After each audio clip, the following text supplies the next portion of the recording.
In this video, we are going to spend a couple of moments talking about the declared value of comics that you submit to CGC.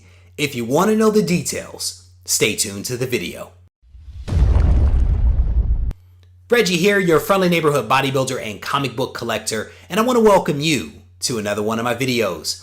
This video is a follow-up to the live stream that I did with CGC recently. In that hour and 20 long minute video, there was a ton of information that was packed in there. And what I realized at the conclusion was that there were a few areas that we needed to clarify. And I learned this because people actually sent me messages saying, hey, can you clarify this point and that point? One of the areas that people asked me to spend a little time talking about was around the declared value section. This is essentially where you declare the replacement value of the comic that you were sending into CGC. And there was a little bit of ambiguity in the video, and people are asking for some clarity. So I wanted to spend a little bit of time talking about that here. The best way to maybe think about the declared value field is to think about it in terms of insurance. And what I mean by that is, what is it going to cost you to replace that comic should something happen to it? And that sounds relatively simple, but it's a little complicated. And so that's what I want to do in this video, is to kind of break it down just a little bit and add some texture and context so that you guys can walk away with a better understanding of how to complete the declared value field in the CGC portal. To minimize the complexity, let's set aside collectible and shipper insurance for the moment and focus on the declared value just in terms of the CGC submission process only. I think if we were to talk about collectible insurance and shipper insurance from United States Postal Service and FedEx and how those things work with the declared value, I think it can make for a very messy situation. So we're basically going to set those things aside. I think the best way to think about the declared value field is to think of it in terms of replacement cost. And for the purpose of this video, I want to think of it in two ways: the purchase price or the current fair market value for that comic. So for the purpose of this video, I'm only going to talk about purchase price and FMV. If you recently purchased Fantastic Four 48, for example, you may have paid more than the fair market value for that book because it is super hot right now, right? It is a hot book, and you may have needed to pay more than the fair market value in order to get that book.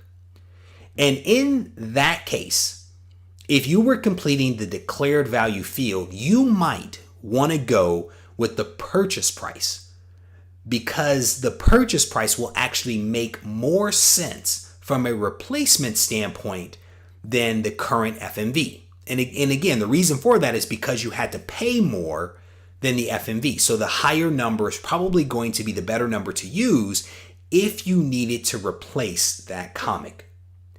Now, if you are one of those lucky people that actually bought Fantastic Four 48 back in the day, or if you purchased it prior to the recent spike, it may make more sense for you to use the current FMV versus the purchase price. The reason for that is that the FMV right now is actually higher than the purchase price. And so again, if you had to replace that book today, the FMV is probably going to be a better number than the purchase price from 12 years ago, for example. So I want to add just a little bit of complexity here. If the book is raw, you will need to consider if you use the grade of the book as it exists now, or the future grade of the book if you're planning to get it cleaned and pressed. Now, that's important because a press and a clean will improve the appearance of the book and thus the grade. And so when you're thinking about the value of that book, the grade of that book. Do you use the current grade or the future grade? You will also need to consider if you use the FMV for a raw book or an FMV for the graded book, because there is a difference. There is a difference between the fair market value of a raw book and a graded book. I actually like to use comicbookpriceguide.com for determining the FMV for raw books. And what you'll actually notice if you go to comicbookpriceguide.com and we were to look up Fantastic Four 48, what you would essentially see is both the fair market value for the raw book and also for the graded book at every single grade. And again, this is a really great website to use because it really illustrates, in many cases, the difference between the raw FMV and the graded FMV. When it comes to actual graded prices, graded FMVs, I prefer Go Collect. But I wanted to at least show you Comic Book Price Guide so that you can see the raw grades in the event that you want to use your raw grade as your fair market value or your declared value. I should also mention here that CGC actually recommends a GPA for pricing versus Go Collect or Comic Book Price Guide. So for the illustration, let's assume that I purchase my Fantastic Four 48 for a smoking deal. I picked this thing up for $400, including shipping. And based upon my self-grading, I have estimated the book to be a 2.5. But I believe that with a clean and a press, I can get it probably to a 3.0, right? That is my hope, that this book, cleaned and pressed, will come back at a 3.0. That is a half grade bump. That's my hope. Now, with these grades in mind, I will head over to Go Collect to actually check the current FMV of a graded Fantastic Four 48 3.0, because that is the declared value that I want to go with. I want to go with a graded book at value as my replacement value. And once on Go Collect, I tend to like taking the average of the last 3 sales of a comic to determine the FMV. And for me, it's almost like normalizing the price, because you could have some irregular sales sometimes. And so by just doing an average, it makes me feel a little more comfortable that I'm not taking an extremely high number or an extremely low. I'm kind of normalizing it just a little. So in this case, the current FMV is, $661, right? And so I take that $661 and I plug that into the declared value field within CGC's website. Again, the current FMV at 661 is a better number to use for the declared value versus the $400 that I paid, right? My smoking deal of $400. The reason being is that if I needed to replace that comic today, I probably could not do it for $400. I would probably have to spend $600 or so to get that book. And so in this case, that FMV, the current FMV, makes a whole lot more sense.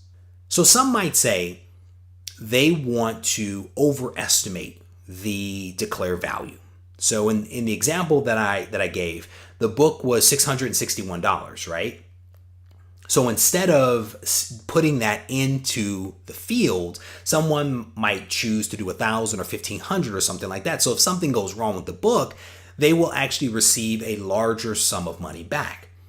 Now that's an approach, but the downside, of course, is that you end up paying more money to have that book graded. Because remember, CGC charges you a percentage of the declared value to have the book graded. So you don't want to overestimate it, because you're essentially paying more than what you should be unnecessarily. Now, the flip side of that is that there are some that would say, well, why don't you underestimate it? instead of declaring the value to be $600, why not say that the value is $200? And again, that's an approach. But if something were to go wrong with that book and you were to get $200 back, that would be insufficient to be able to replace that comic, given that the FMV is essentially $600. So you don't really want to overestimate, but you also don't want to underestimate the FMV of that book. And I should also mention here that CGC reserves the right to adjust the tier or to adjust the declared value upward if you underestimate it. And they will use GPA to actually determine the proper FMV for that book. So if you underestimate it, they will make that adjustment. So with that, my hope is that this video provides a little bit of additional clarity regarding the declared value section of the CGC website. If you guys are considering getting a CGC membership because you haven't, I definitely want to encourage you to use the affiliate link in the description of this video to sign up for that membership. Also, if you have not subscribed to the channel, I definitely want to encourage you to do that so that you can stay abreast of all the content that I release on a weekly basis. And with that, I want to thank you for taking the time to watch this video. I hope that you found it helpful. Be sure to visit BCW Supplies to learn about their 950 plus products for collectors. Products include card sleeves, display cases, comic bags, storage boxes, and gaming folders, just to name a few items. Head over to bcwsupplies.com today for more information.